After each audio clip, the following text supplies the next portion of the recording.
Molt bon vespre. Molt bon vespre, benvingudes, benvinguts a tots els presents. Disculpeu aquest petit retard. Com heu vist, volíem mirar de fer encabir el màxim de gent possible, afegint cadires. Com he dit fa escassament 3-4 minuts, l'acte es pot seguir en directe per internet a través del canal de la Fundació Llibreria Les Voltes. Per tant, si algú dels que ha arribat darrerament prefereix anar aquí al davant, a buscar un banc, a buscar una cafeteria i seguir-ho assegut, ho comprendrem i, en tot cas, disculpin les molèsties que puguin tenir pel fet d'estar drets. Doncs comencem.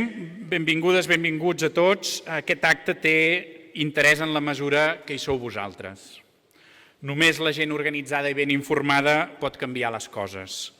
I, per tant, és interessant que hi hagi persones que intervinguin, però també receptors que després agafin aquest missatge i l'esparceixin per tot arreu, s'organitzin i tornem a encarrilar el camí que tots coneixem. Benvinguda, molt honorable presidenta Borràs, Laura Borràs.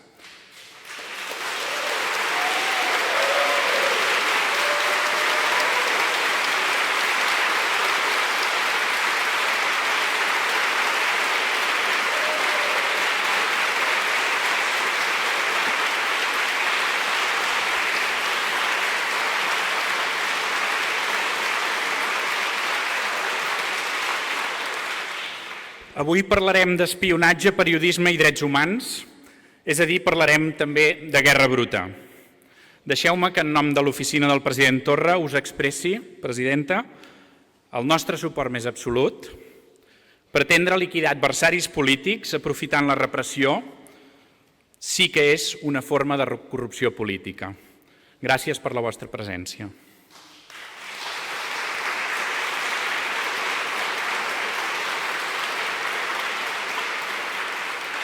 Alcaldessa, senadors, diputats, regidora, moltes gràcies per ser-hi i, insisteixo, moltes gràcies a tothom. Deixeu-me també que agraeixi, i miraré d'anar ràpid perquè tots sabem a qui volem escoltar. Així agraeixo també a la Fundació Les Voltes que faciliti que aquest acte avui es pugui seguir des de tot arreu del país i més enllà. Gràcies, Joan Matamala, per el teu compromís sempre innegable. Avui parlarem de coses que també t'afecten, t'han afectat.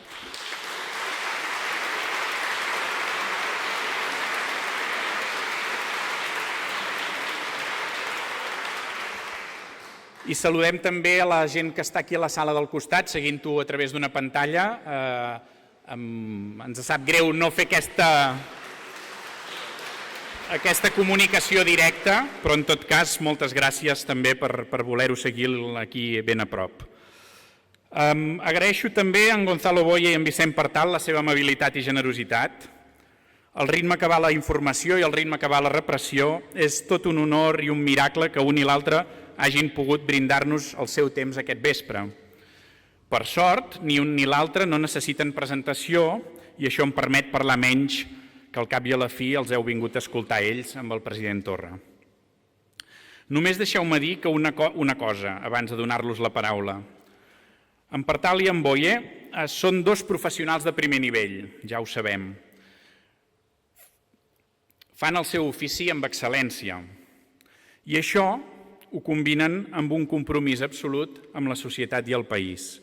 I crec que, precisament, una cosa va lligada amb l'altra. Ser excel·lents professionals té l'origen en aquest compromís amb la societat i amb el país.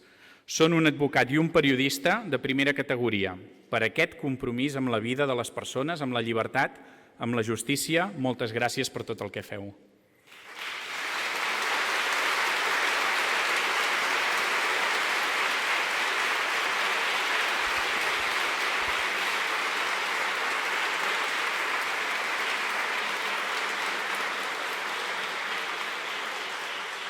Avui parlem d'espionatge, periodisme i drets humans. Mirarem de fer aquesta conversa el més àgil i automàtica possible, sense que calgui la meva intervenció.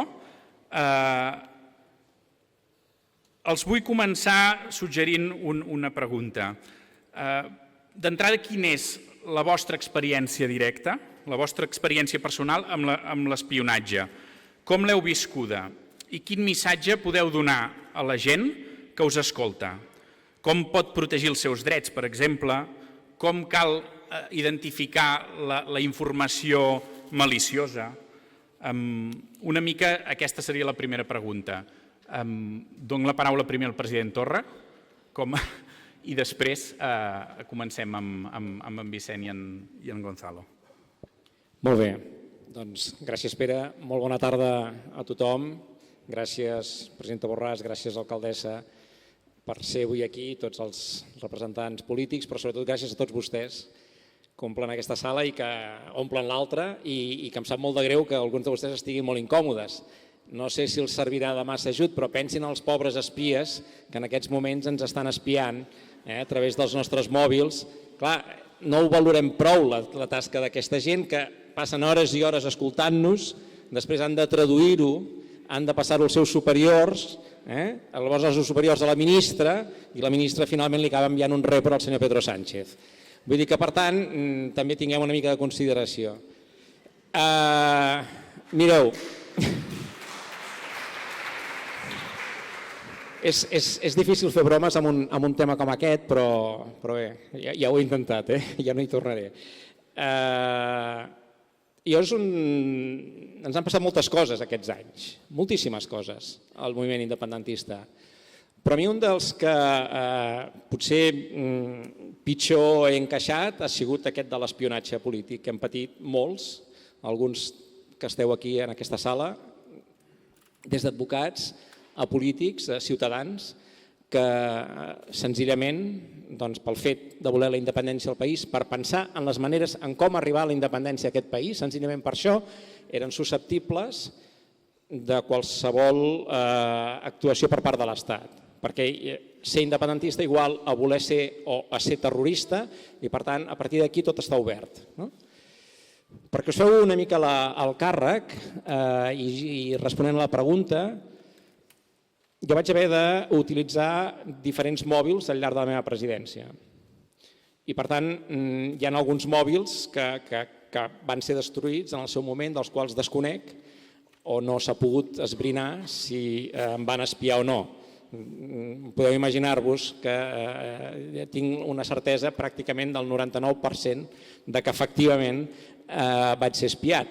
Perquè el meu darrer mòbil, sobre el qual sí que s'ha pogut fer les proves de saber si s'havien fet aquests intents d'espionatge, és un mòbil que a mi em van donar pocs mesos abans de la Covid. Doncs bé, el més fastigós de l'espionatge que jo he sofert, i ho dic en aquests termes, és que mentre jo estava a la casa dels canonges confinat, a mi se m'estava espiant. O sigui, s'estava espiant el president de Catalunya durant la pandèmia de la Covid. No en un moment, diguem, com insisteixo, com els que segur que també he estat espiat, no, però el que jo fefaentment puc acreditar és que he estat espiant mentre jo i el meu govern intentàvem, en aquells moments tan difícils, d'una foscor tan absoluta, fer tot el possible perquè aquest país tirés tan endavant. Després d'un acte de brutalitat com aquest, clar, com deia el Pere, com ho reps? Saber que a través d'aquest espionatge s'estava espiant a la meva família, s'estava espiant els meus amics, s'estaven espiant els meus col·laboradors, s'estaven espiant els meus companys amb els quals preparàvem tota la feina que teníem per davant en aquells moments tan difícils.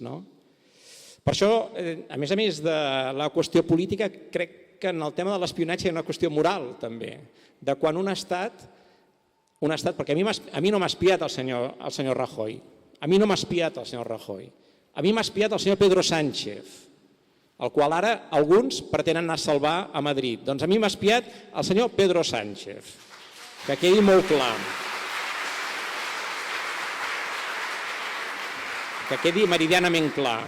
I els seus socis de govern, els senyors de Podemos, o per activa o per passiva, perquè si no ho sabien ho van saber després, han estat incapaços de moure ni el més mínim dit per totes les desenes de persones que hem sigut espiades i fins i tot espiades en un moment tan difícil personalment i per al país com va ser durant la Covid.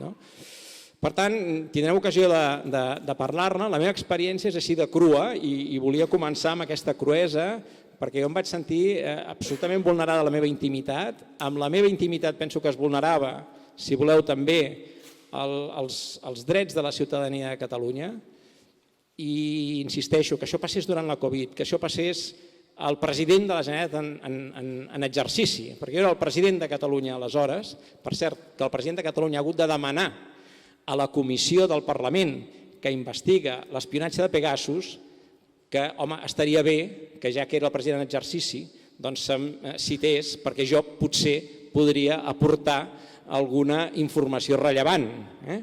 I sembla ser que m'han escoltat i que se'm citarà per poder explicar això a la ciutadania. També fins a aquest punt, i tindrem ocasió de parlar-ne, alguns dels nostres representants polítics penso que no és que no estiguin a l'alçada, sinó que estan molt darrere del que un fet tan greu com el que ha passat en aquest país, com és l'espionatge als ciutadans, a polítics, a advocats, a periodistes, ha suposat pel país. Gonzalo, si vols. Pots anar a seure a la... Un moment, Hi ha un lloc allà a la segona fila, si la deixen passar per aquí al mig, i així ja l'ocuparem.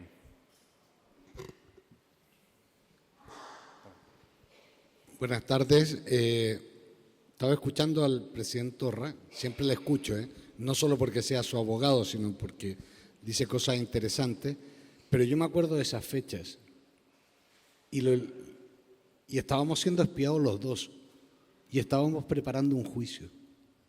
No solo estabas dirigiendo los destinos de Cataluña, sino que estábamos preparando un juicio y era una relación abogado-cliente.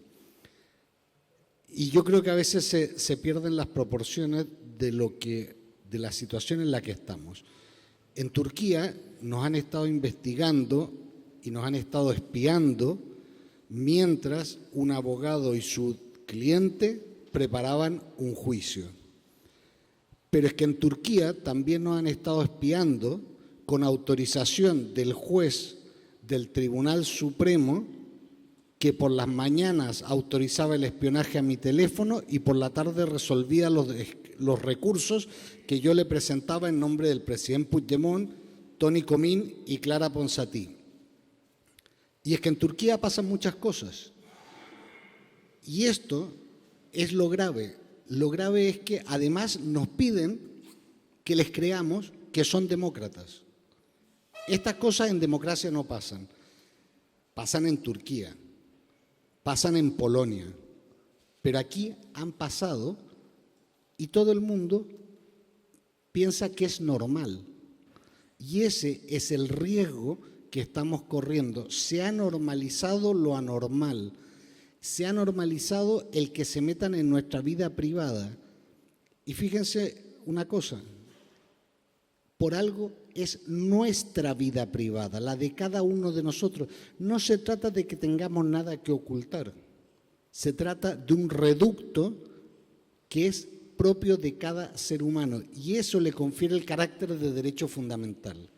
Y eso lo han violado por una parte con el uso de Pegasus y por otra parte con la autorización del juez del CNI, Pablo Lucas Murillo, que ha entendido que representábamos un riesgo para la seguridad nacional y a los servicios de inteligencia que están para proteger al Estado de las amenazas externas se le ha encomendado espiarnos.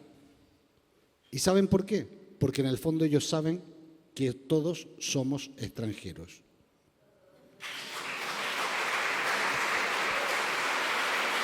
Porque en realidad si todos fuéramos españoles, lo hubiese hecho la Guardia Civil o lo hubiese hecho la Policía Nacional si estuviéramos cometiendo un delito. Lo hacen los servicios de inteligencia porque ellos mismos nos dan la condición de extranjeros, que ponemos en riesgo la seguridad del Estado. Y no han aplicado una cosa que, Vicente se acordará, la doctrina de la seguridad interior del Estado, que se usaba tanto en Latinoamérica, y no la han utilizado. Pudieron hacerlo si nos hubiesen considerado españoles. Y yo lo agradezco. Miren, que no me consideren como tal, a riesgo de que me espíen, no pasa nada, no hay problema. No hay problema, pero sí hay un problema de fondo. Es que pretenden presentarse como demócratas quienes nos han privado de lo más esencial como derecho fundamental, después de la vida y la libertad, es el derecho al secreto de nuestras comunicaciones y a nuestra privacidad. Ahora, ¿cómo protegernos de eso? Caben dos posibilidades y las dos son buenas. Una, no hablar. Yo a veces lo agradezco, que no hablen. El silencio, fíjense, presidente, el silencio de la señora Arrimadas, ¿a dónde ha llevado? ¿Ah? Hay silencios que son muy buenos. Y la otra es teniendo una legalidad propia, teniendo una soberanía propia y teniendo un país propio. Porque esas cosas en un país independiente y democrático no tienen que pasar. Pasan donde pasan. Y ese es el auténtico problema.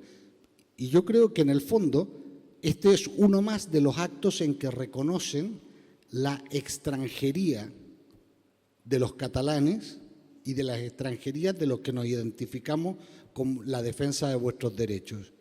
Yo creo que eso no es malo. Lo que pasa es que tiene un precio muy importante y es el tener que acostumbrarse a conservar la intimidad fuera del ámbito de los teléfonos y de los ordenadores. Y por otra parte, una cosa que hago muchas veces, hablar de cosas que no son capaces de entender. Suelo hablar de derecho, de democracia, y entonces con eso se descolocan mucho y por lo tanto yo me siento protegido. Ahora, mi vida está en Google. A mí me da lo mismo lo que quieren hacer. Lo hicieron para coaccionarnos. Miren la coacción que han tenido. Ninguna. Porque solo se puede coaccionar a quien se deja coaccionar. Y eso es parte del saber plantarse ante las vulneraciones de derechos fundamentales. Y no me voy a enrollar más porque yo sé que hay una lista larga de preguntas, però vamos una a una, no? Vicent Partal, em sembla que no ets víctima directa d'aquest espionatge. No sé, al llarg de la teva història has conegut molts processos, molta repressió. Per tant, quina és la teva aproximació personal? Sí, bona vesprada. Sí, jo quan m'ho vau dir de vindre vaig pensar, a mi no m'han espiat, però després vaig reflexionar que en tot cas jo sóc dels que no està comprovat que l'han espiat. Perquè una cosa que és important saber és que tots podem ser espiats i que el fet que no es descobrisca que has estat espiat no vol dir que no estigués espiat. I això em permet parlar des de l'altre costat. Jo crec que n'hi ha dos ensenyaments, sobretot, que hauríem de treure d'aquesta cosa, especialment del Pegasus. El Pegasus només és una de les formes d'espionatge. Hi ha moltes més, però especialment del Pegasus. Una primera, efectivament ho deia el Gonzalo, aprendre. És a dir, tampoc cal que els regalem les coses, no cal que xerrem de tot, no cal que ho expliquem tot pel mòbil, no fa falta tampoc una mica tindre la consciència de que tot el que pugues explicar ho podran usar en contra teua, doncs això no està malament tenir-ho. Però per mi la cosa important que crec que hem d'aprendre i que recorde aquells dies en què començava a circular el Pegasus i tots pensàvem, bé, m'haurà tocat o no m'haurà tocat, una cosa que hem d'aprendre és que fins i tot sabent això ens hem d'acostumar a viure sense por. Perquè si passem a viure amb por, aleshores han aconseguit el seu objectiu. Ells tenen un objectiu que és aconseguir dades, converses, noms, dates, etc. Però tenen un segon objectiu, que és fer-nos entrar la por al cos a tots. I per tant la primera reacció és no viure amb por, perquè si vivim amb por han aconseguit el seu objectiu. I jo crec que en aquest sentit la lliçó que està donant el país és bona. És a dir, no ens han desmobilitzat, no ens han tret de la via on estàvem, no només això, sinó que n'hi ha símptomes que estem revifant amb molta força i tot això s'ha fet sempre contra l'amenaça de la por. Les detencions de persones, ara per exemple, comencen a caure molts casos de persones que han estat amenaçades judicialment i ara cauen i no paren de caure. La que va publicar la foto de la famosa secretària judicial, no sé què, no sé quantos. Tot això és un ús pervers de la justícia, no com a mecanisme de resolució de conflicte, sinó com a mecanisme de generació de por. El país no s'ha acollonit, la realitat és aquesta. I això crec que és el més important, perquè al final, quan hi ha un moviment tan impressionant com el moviment democràtic català, com el moviment per la independència, que és capaç de fer coses com les que van fer el 1 d'octubre, per molta repressió que vulguin posar, per molt espionatge que vulguin fer, per molt que s'esforcen, no van a poder. És així de simple, perquè el nostre poder supera la línia del que ells poden tombar amb el seu poder. Ens poden fer perdre temps i n'hem perdut una barbaritat. Ens poden distreure i ens han distret. Poden fer que ens barallem entre nosaltres i fem l'idiota, i una mica l'hem fet. Però derrotar-nos no van a poder derrotar-nos, perquè no es derrota a una massa tan gran de gent que no té una altra alternativa, perquè al final el problema és aquest. La qüestió no és si els catalans volem o deixem de voler o no sé què, la qüestió és que Espanya no vol resoldre el problema i, per tant, si ella no vol resoldre el problema, l'haurem de resoldre nosaltres. El que no anem a fer és deixar que el problema s'eternitzi. I una dada que per mi és... Dos dades recents que per mi són molt clares. Ara fa poc vaig tindre l'ocasió de llegir una mica per damunt, perquè una mica he pogut llegir el sumari teòricament secret del tsunami. No n'hi ha res. No n'hi ha res. El vas llegint i vas dient, però esta gent, estos espies que estan ara treballant, es deuen avorrir com una ostra, perquè és que no n'hi ha... Bé, però és que no n'hi ha res. És a dir, és posar un treball ingent de l'Estat, entre cometes, qui ho paga això, que és un tema que un dia haurem d'investigar en sèrio, posar un treball ingent de l'Estat per aconseguir no res, perquè l'objecte sobre el qual intenten espiar en realitat és mig fantasma. I una prova més bona encara.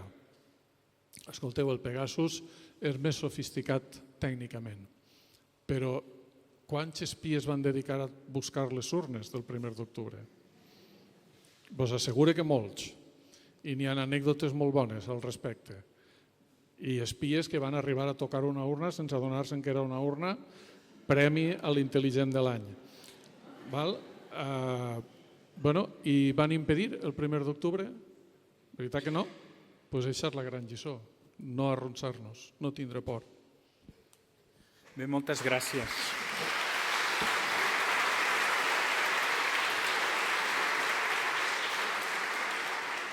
Hem començat parlant d'aquest espionatge, passem a la segona paraula del títol de l'acte, que és el periodisme. Els mitjans de comunicació, un determinat periodisme, per dir-ho així, ha estat una corretja de transmissió més de la informació extreta a través de l'espionatge. L'espionatge de periodistes també és preocupant. Heu tingut la impressió que també s'hagi produït, que s'hagin pres les mesures d'alguna mena? I quin paper hauria de tenir el periodisme davant la guerra bruta i l'espionatge? Aquí, si voleu, comencem ara amb en Vicent, que potser és qui li pertoca. Val, doncs som-hi. Jo giraria el debat una mica. És a dir, evidentment, la persecució del periodisme és una persecució condenable, òbviament, però tan condenable com la de qualsevol altra persona. Jo m'agradaria parlar en tot cas del paper d'alguns mitjans i bastants mitjans de complicitat amb la funció de l'espionatge. És a dir, l'espionatge busca, com deia abans, aconseguir dades i crear una atmosfera de por. I quan hi ha mitjans que es dediquen obertament a publicitar coses obtingudes a través de l'espionatge, a donar-los verosimilitud, a fer-les veraces, a legitimar-les en el debat públic, aleshores anem molt malament. Per exemple, coses com seguir constantment les revelacions del senyor Villarejo, jo considero que no és correcte, perquè al final estàs donant... Ara ens convé el que diu aquest tio, però aquest tio ha estat el culpable de tot. I ara li estem donant canxa i li estem donant veracitat i li estem donant legitimitat al que està fent. N'hi ha casos, en tots els països n'hi ha problemes amb el periodisme, però en el periodisme espanyol, i faig servir la paraula espanyol en la seva dimensió exacta, n'hi ha un problema gravíssim, que és la dependència brutal dels mitjans del poder polític. Abans els mitjans els pagaven els lectors, ara els mitjans a Espanya i en bona part també a Catalunya els paguen els governs. I això té un preu. I aquest preu a vegades arriba a ser un preu realment sorprenent, no només de justificació del que està fent l'espionatge de l'Estat, sinó de participació activa. I poso un exemple. Un exemple perquè és molt simptomàtic i és molt brutal. Un dia, una de les persones que, diguem-ho així, està en semiexili, per entendre'ns, és a dir, d'aquella gent que oficialment no està exiliada però que no trepitja territori de l'estat espanyol sovint per si acas, va vindre a Barcelona, em va demanar per dinar, vam anar a dinar discretament i va entrar a VilaWeb un moment a replegar una cosa abans de marxar. Als 3 minuts d'haver entrat va sonar el timbre, un periodista del Confidencial dient fulano de tal està aquí dins. És impossible que ho sabera el periodista. És absolutament impossible que ho sabera el periodista. I què feia? Doncs estava actuant al servei de l'espia i estava fent el paper que l'espia li demanava que fes. I això, aquesta capçalera, per exemple, ho fa constantment, però n'hi ha altres capçaleres que jo crec que amb una frivolitat excessiva es dediquen a pegar la volta a la sínia al voltant d'allò que l'Estat extreu de l'espionatge, i això no crec que sigui un comportament professionalment responsable ni crec que sigui bo.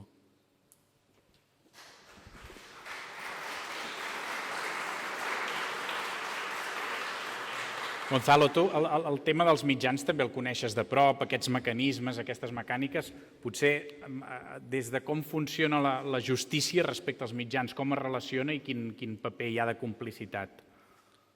Bueno, Vicente dijo antes una cosa que no es correcta. Tú dijiste que no sabías si había sido espiado.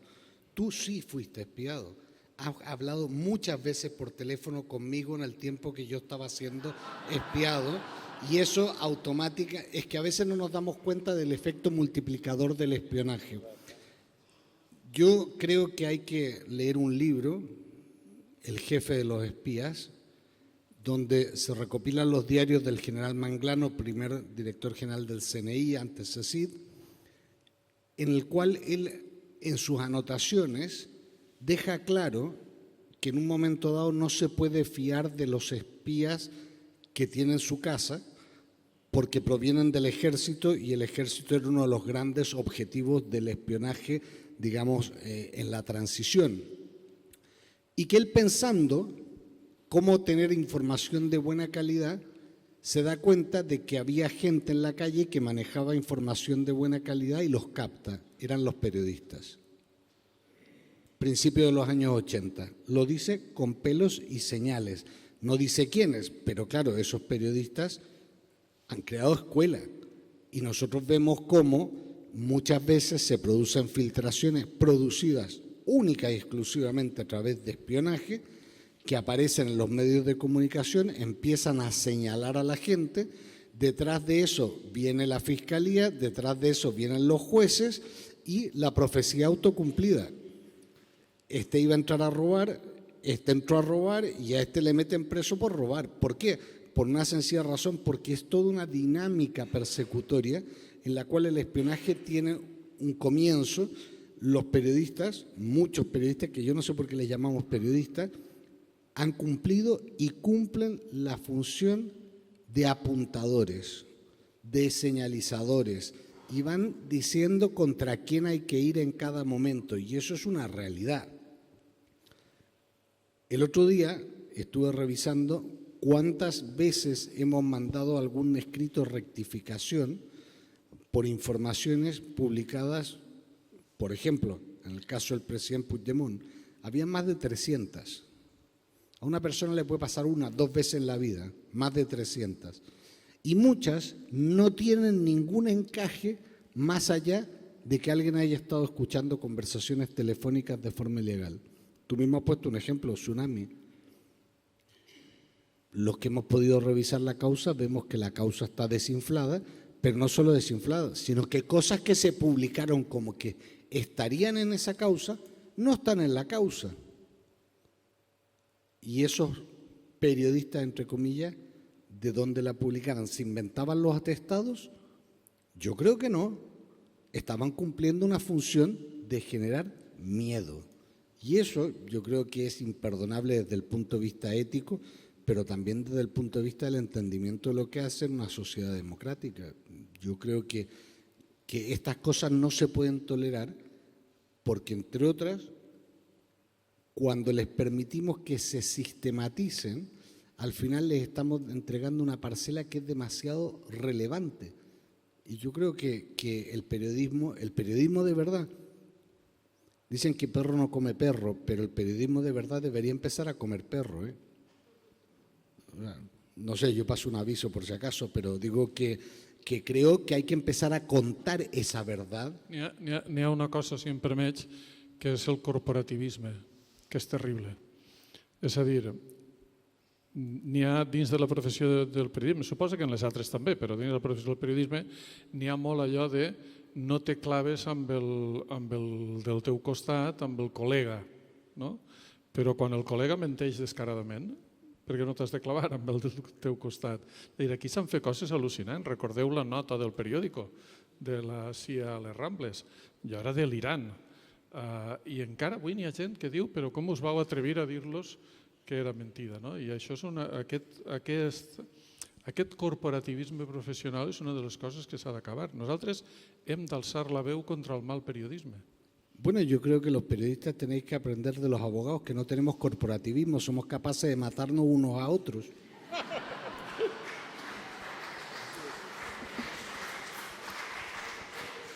Cosa que en l'àmbit polític no passa. Vull dir que això també s'ha de tenir en compte. Sí. Avui hi ha un tuit formidable del senyor Illa, que us recomano molt, que es queixa molt amargament del procés de deshumanització i de criminalització que s'està fent al senyor Pedro Sánchez. A mi s'ha ocorregut dir-li, miri, escolti'm, doncs si vol li explico jo el que va ser la meva presidència des del minut 1, posats a deshumanitzar i a criminalitzar a mi i a tots els independentistes. Perquè nosaltres no només hem sigut deshumanitzats, no només hem sigut difamats, és que hem sigut espiats. I avui aquest tema és central en aquesta discussió. I ara, com deia molt bé el Vicent Partal, en la redistribució del poder a l'estat espanyol és una cosa una mica líquida o fluida en el que es reparteix entre una sèrie de compartiments, per dir-ho d'alguna manera. No és el poder polític l'únic poder que cal tenir en compte, és evident, ho estem veient, el poder dels tribunals i jutges i magistrats, el poder de la premsa, evidentment. Jo, per altres motius que no venen al cas, però fent ara una recerca sobre el periodisme dels anys 30 i després 40, i clar, vull recordar que hi ha hagut periodistes que directament han sigut espies. I en aquest cas hi ha un cas famós, el senyor Carles Santís, que és conegut que va ser un espia de Franco directament. No estem parlant avui, penso, d'aquest cas del periodista espia, però sí del periodista que aprofita la feina de l'espia i que, per tant, està en la mateixa conxorxa. Els que compartim el rànquing de més insultats, penso que nosaltres, Déu-n'hi-do, estem bastant amunt, nosaltres més. Si amb la presidenta Borràs, el president Puigdemont, estaríem parlant una mica dels top. Els més insultats, moltes vegades, si tu te'n feies creus de veure segons quines portades, I dius, però com és possible que surti això? Què estan dient, no? Molt més enllà del que és una legítima lluita política, ideològica, i de que tu pensis el que pensis i aquell mitjà pugui tenir també les seves opinions, només faltaria. T'adonaves que hi havia una idea perversa de manipulació a darrere. S'estava manipulant amb una voluntat certa el lector, no? I això per mi ja no és periodisme, és un altre tipus de cosa. No? I això ha passat. I això ha passat, entre altres motius, i tu, Vicent, ho sols remarcar sempre en les teves editorials, perquè probablement no només els mitjans espanyols, el poder espanyol, tot aquest poder que estàvem dient ara, es creia que anàvem de debò. Hi ha un moment que Espanya s'ho creu. Bueno, y algunos de por aquí también, ¿eh? Naturalment, però a vegades fins i tot diguem que amb més convicció, o per uns moments Espanya per una vegada veu un perill important i per tant utilitza tot el que té a l'abast. La qual cosa he de dir que a mi tampoc no m'ha estranyat massa, vull dir, coneixent històricament com s'ha comportat l'estat espanyol, no només en processos de descolonització, sinó senzillament amb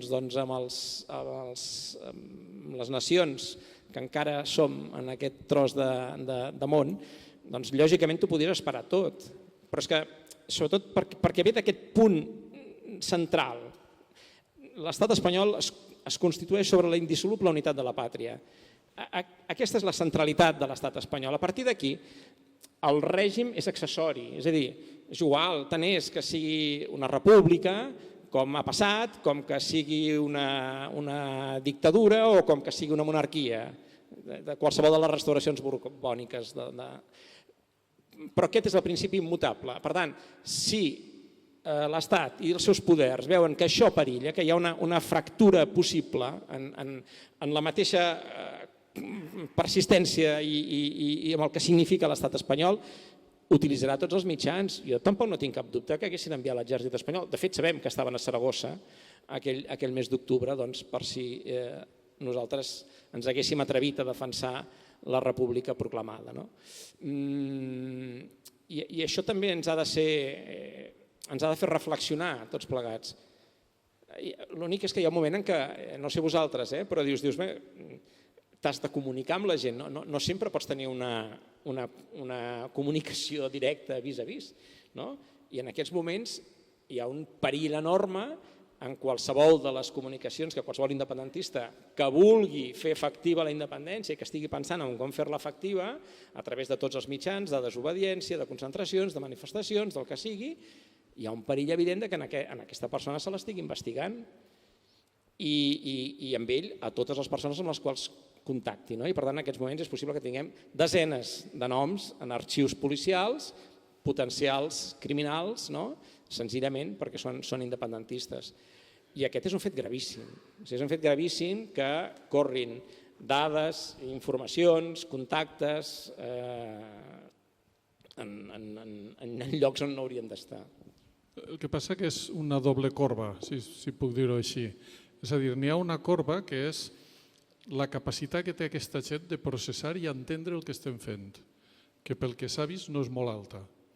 És a dir, la capacitat de ser conscients de com el país s'organitza, com funciona, això, ells cada vegada tenen més tecnologia i més capacitat de tindre més converses, però cada vegada ens en tenen menys. I això jo crec que és molt important, el xoc d'aquesta doble corba. I ells, clar que s'ho van creure, que això anava de debò, perquè va anar de debò. Va haver 3 dies que Catalunya va ser independent, el 17 d'agost, el 18 d'agost i el 19 d'agost. Aquells 3 dies són els dies claus de tot el que passa al 2017. Catalunya funciona com un estat plenament independent. Els Mossos d'Esquadra controlen el territori. Per primera vegada posen en marxa el pla aquell que controlava sencerament el territori. Els ministres d'Afers Estrangers de França i Alemanya són rebuts pel conseller Romeva i el president Rajoy ha de fer una roda de premsa darrere d'un faristol logotipat per la Generalitat com si fos un cap d'estat estranger. Van haver 3 dies que aquest país va funcionar estrictament com un país independent i que tothom ho va veure i que funcionava molt bé.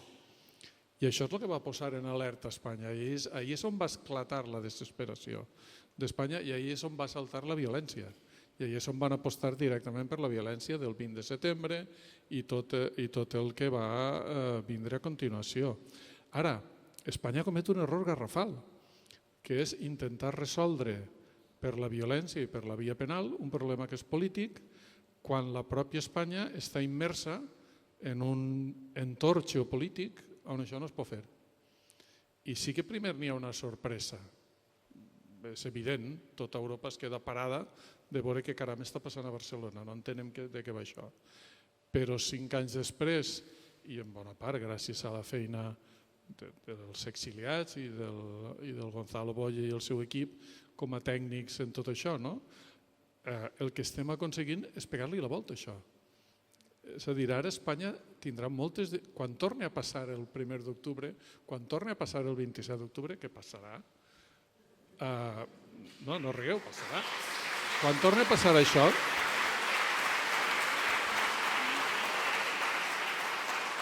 És a dir, quan torni a passar l'equivalent del 1 d'octubre i del 27 d'octubre, Espanya tindrà moltíssimes dificultats per actuar com va actuar. Ho farà a la desesperada? Segurament sí, però serà la seva mort.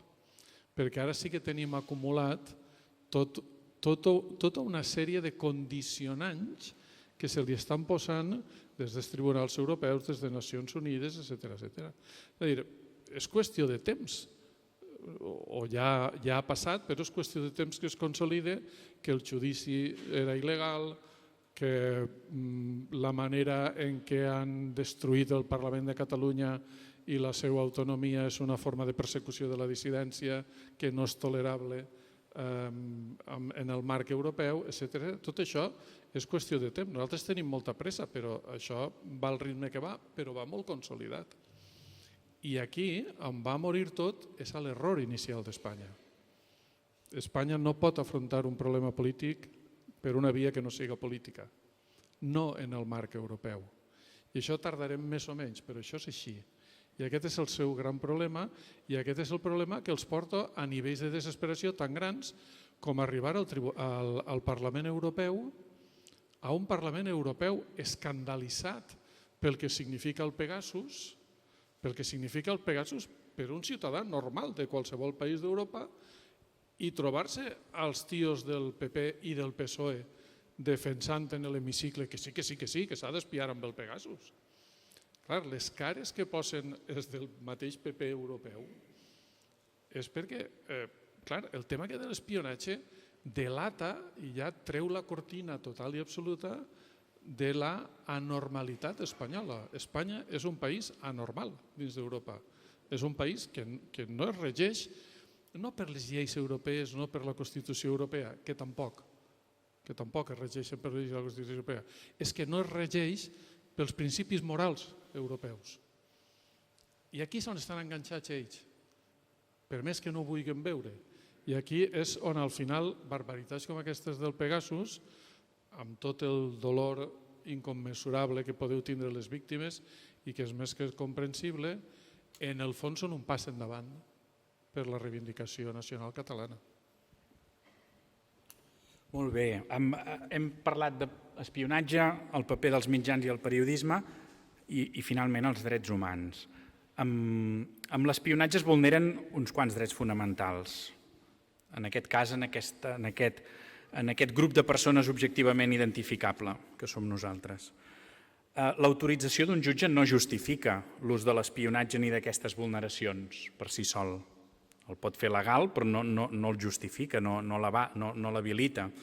Aquí, com en general, quan es tracta d'independentistes, la batalla judicial es juga a Europa.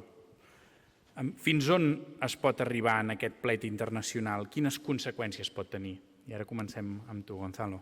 Bueno, a ver, yo creo que a partir del Catalan Gate se producen como un solapamiento de situaciones.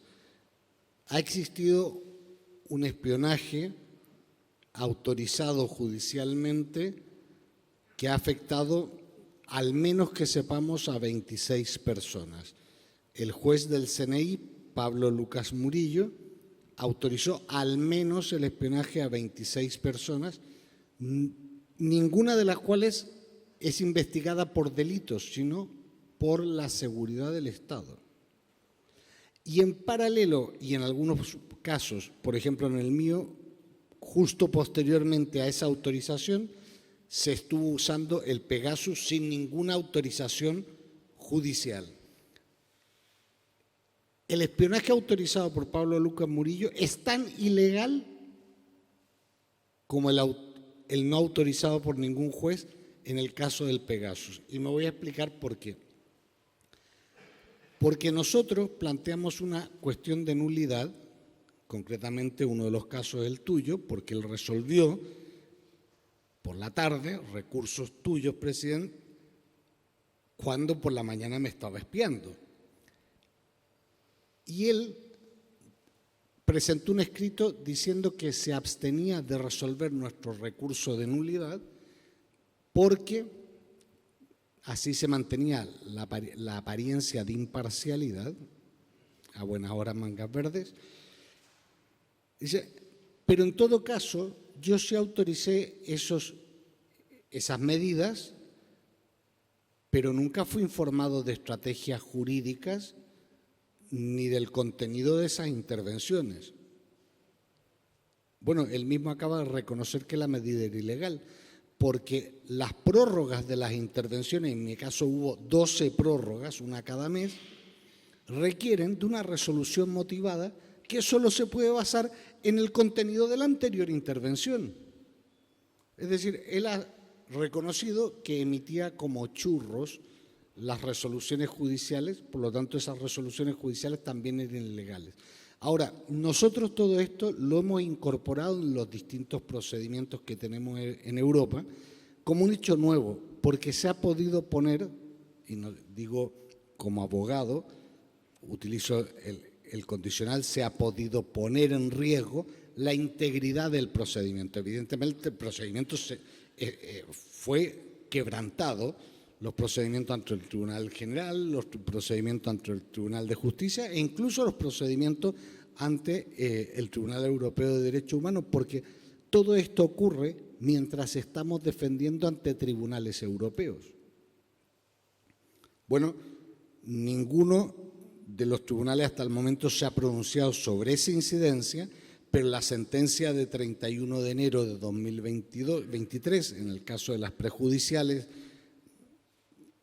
evidentemente cuando llega al concepto de grupo objetivamente identificable de personas, entre otros elementos que no aparecen plasmados en la sentencia, pero que los tiene, es que mientras estábamos presentando esos escritos, yo estaba siendo espiado.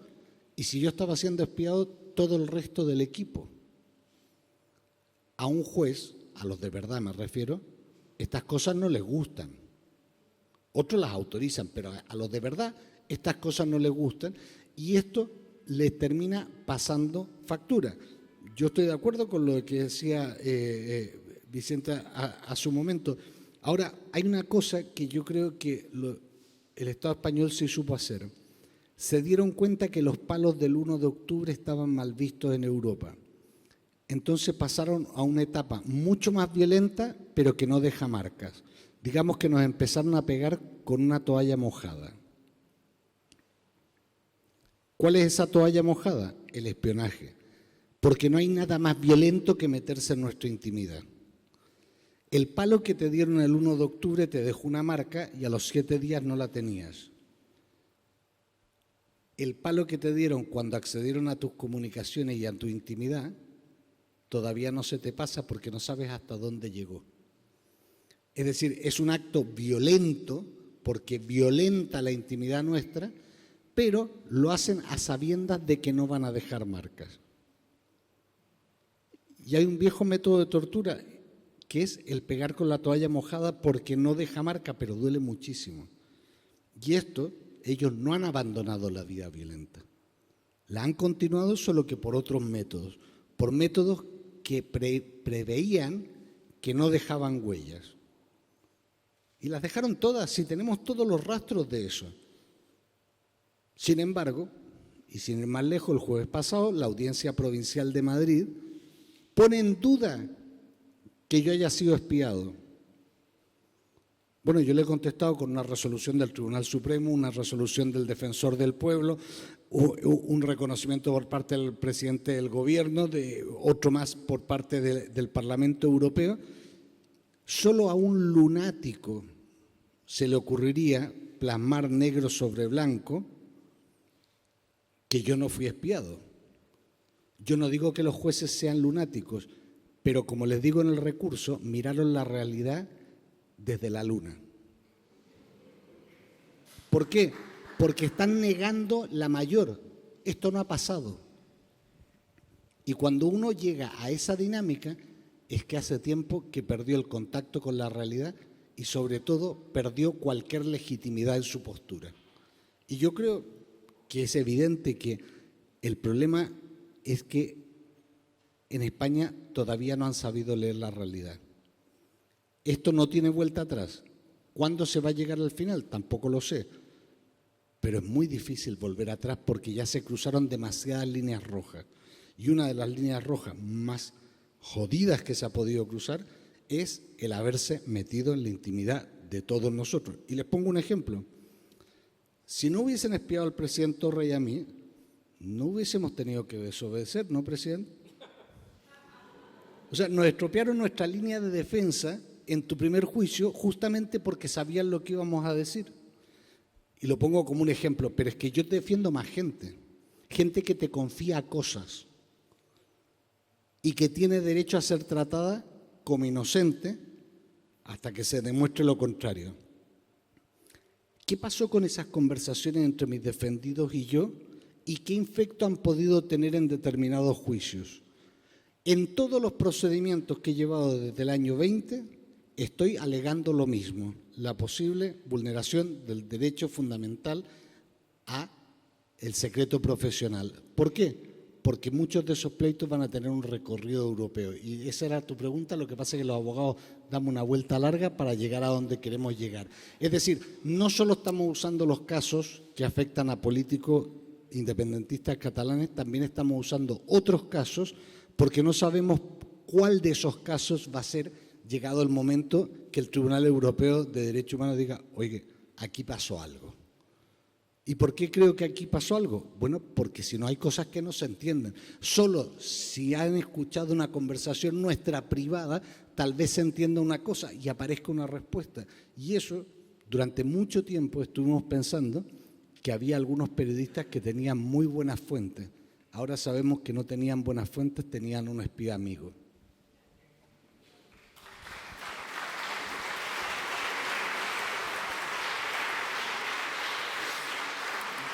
Vicent, a banda del terreny judicial i aquesta batalla que ara explicàvem en Gonzalo Boye, creus que s'està aprofitant prou en clau de denúncia, de conquesta democràtica, tot això del Catalangate, tot aquest espionatge, ha servit d'alguna manera allò que es diu de la repressió, fer-la servir per tornar-los la jugada o estem en aquest sentit desaprofitant oportunitats?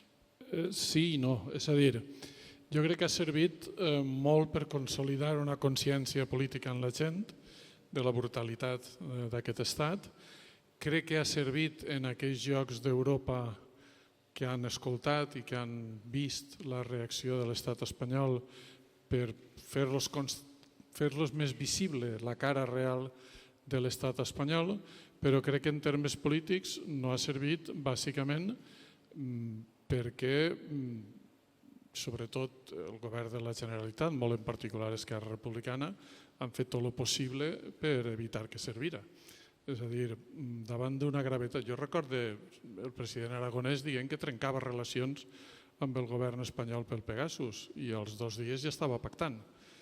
Clar, si tu, davant d'una cosa d'aquesta gravetat, continues donant la imatge de que tot està resolt, de que no passa res, de que estem dialogant, de que estem pactant coses, de que n'hi ha una taula on ens assentem i dibuixem un futur compartit i que s'ha acabat els dies del procés d'independència i que ara estem en un altre tal i tal, clar, hi perds una oportunitat brutal i jo crec que no només el govern i Esquerra Republicana, però bàsicament perquè són ells els que més han fet perquè això sigui així, han matat una oportunitat claríssima. President Torra, això que comentàvem, el Catalangate és un escàndol monumental. Quan vam tenir constància de les primeres informacions sobre aquests espionatges, ens semblava que això seria un abans i un després, o ho podria ser. Però, en canvi, sembla que no passa res, no? I fins i tot es creen comissions als parlaments i això, i alguns dels afectats que estàveu al capdavant del país gestionant coses prou complexes sembla que no generàveu interès. Què passa? Quin interès hi ha al darrere d'això? Hi ha l'interès de generar l'aparença de normalitat, que ara deia el Vicent, i de que el conflicte el tenim molt ben localitzat en la taula del diàleg, que ara abordarà un acord de claredat, amb la qual segur que traurem l'entrellat a tot plegat. Hi ha hagut aquesta voluntat d'anar cap a aquest relat i, per tant, qualsevol escàndol havies de fer veure que no era tal, perquè, clar, si tu has de seguir dialogant amb Espanya, és que tant és el que et facin, perquè ho has de posar dintre del paquet de lo prescindible. I ara voldria fer també una reflexió personal, no sé, i crec que també potser és el dia i és el moment, no sé, jo ho he dit sempre, jo vaig equivocar en moltes coses, segur, en moltíssimes coses.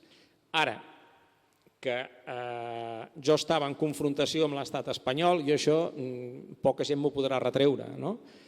I hi ha un moment important d'aquell president Halley que vaig ser, en què crec que és important perquè demostra la força que pot arribar a tenir l'independentisme. És a dir, hi ha un moment, si us recordeu, en què després d'un intent de veure fins on podria arribar l'estat espanyol, si realment tenia voluntat de mediar en el conflicte, i un cop va reconèixer que no podria haver-hi mediador a la taula i va haver-hi tota una polèmica dintre del PSOE molt important que de fet el va fer esclatar i pràcticament el va portar a unes eleccions. Però prèviament hi havia l'aprovació dels pressupostos espanyols. Tot això era abans de la sentència dels presos polítics. I jo me'n recordo que amb molta lluita personal, però tot l'independentisme va votar en contra d'aquests pressupostos espanyols i va portar inevitablement el govern espanyol a unes eleccions, que a més van haver-se de repetir aquelles eleccions. És a dir, que l'independentisme té la capacitat d'influència per poder bloquejar i per posar en conflicte el propi estat espanyol quan vol. És una qüestió de voluntat i que no hàgim sabut utilitzar el Catalangate com una de les palanques precisament per generar aquest conflicte, i recordant aquella famosa dita que els problemes d'Espanya són les oportunitats d'Irlanda, doncs aquí ens passa el mateix, és que no podem arribar a la independència a Catalunya si no hi ha conflicte a l'estat espanyol. No sé, em sembla d'una obvietat tal que quan l'estratègia és tota la contrària, és donar estabilitat al govern espanyol, és votar els seus presidents, és votar els seus pressupostos, penso és impossible que per aquesta via ningú es pensi ni remotament que podem arribar a la independència. Lògicament, quin interès, si no en té cap l'estat espanyol que marxem, quin interès en pot tenir si a més resulta que som els garants de la seva estabilitat. Per tant, lògicament nosaltres hem de portar el conflicte allà on siguem. I si decidim que no hi hem de ser, que aquesta és una discussió que està fent l'independentisme molt interessant, sincerament, si decidim, també ens pot ajudar aquesta abstenció, perquè també és conflicte, i també és conflicte a Catalunya que també el necessitem. Per tant, jo només puc sentir que una enorme decepció que no hi hagi hagut ni un simple gest col·lectiu de tot l'independentisme en el Catalangate, no sé, és que, abandonar el Parlament espanyol, per exemple, un acte d'honorabilitat que s'ha fet històricament, no és una cosa que els parlamentaris catalans no hagin fet, és que és donar-li la importància que té, perquè o és que a les coses li donem la importància que tenen o passen a no tenir-ne.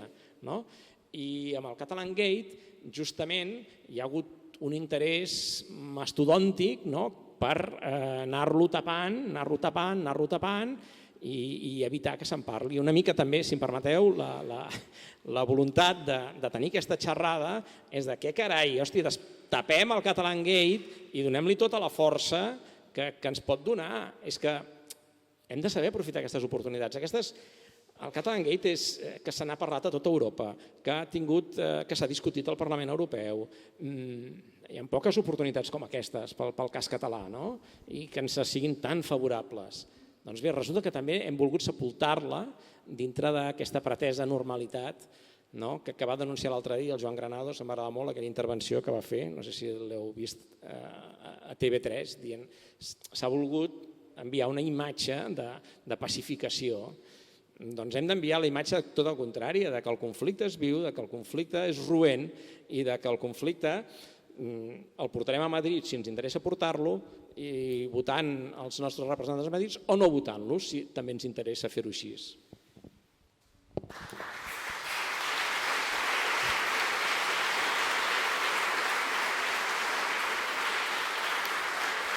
Ja acabem, ja no volem abusar més de la vostra confiança, però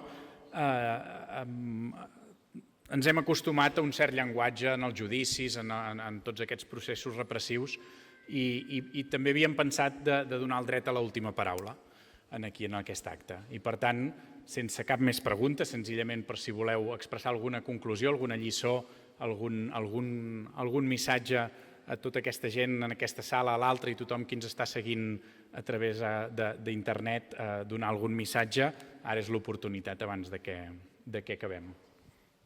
Això de l'última paraula fa por, no?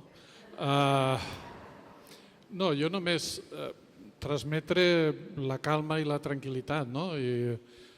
Jo crec que este país, des d'Arenys de Munt, però sobretot des del 2012, està protagonitzant un moviment bellíssim, increïble, molt poques vegades vist. Jo n'he vist molts d'aquests per la meva professió i crec que cap com el que estem vivint.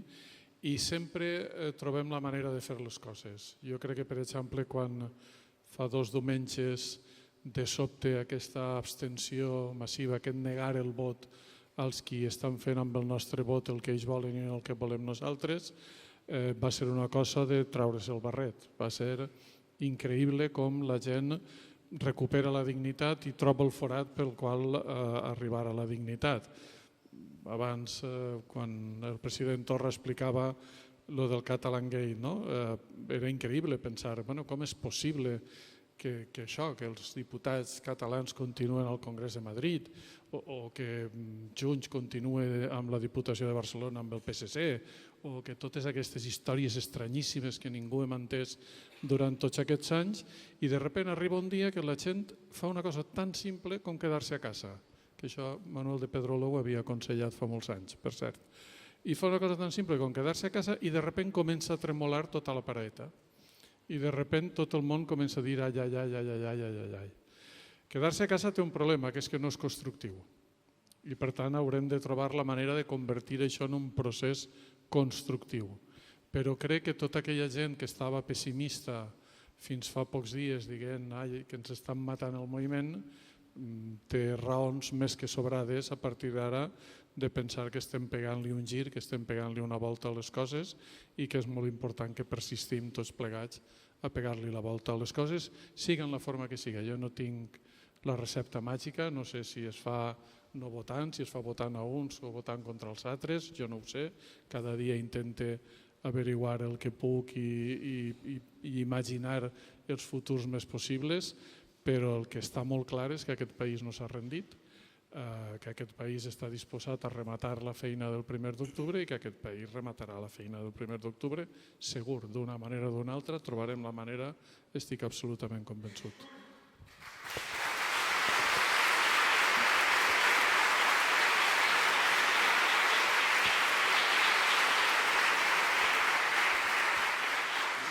Yo voy a dejar 2 reflexiones. Una, el presidente Torra decía que cómo no se aprovechó el Catalan Gate.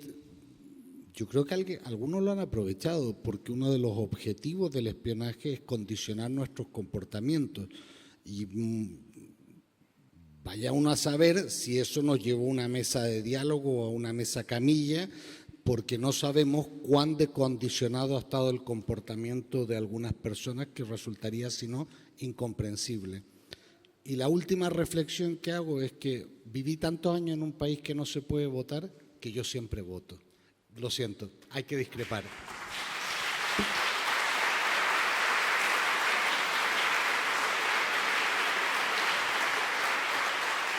Bé, molt bé. A mi només em toca doncs, agrair-los a tots vostès la seva assistència.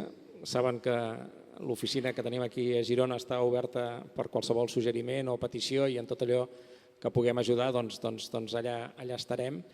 I només ja hauran vist, no crec, perquè no vam parlar massa aquells anys, jo amb els periodistes no tenia massa tracte, no crec que ens hagin enganxat masses converses amb en Vicent Partal, però segurament moltíssimes amb el Gonzalo Boye.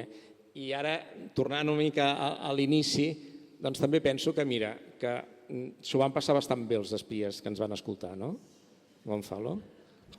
Sí, y volviendo al comienzo voy a dar un consejo para hacerles la tarea más difícil. No es necesario poner una protección a los teléfonos, simplemente hablando en catalán ya se les complica. Moltes gràcies.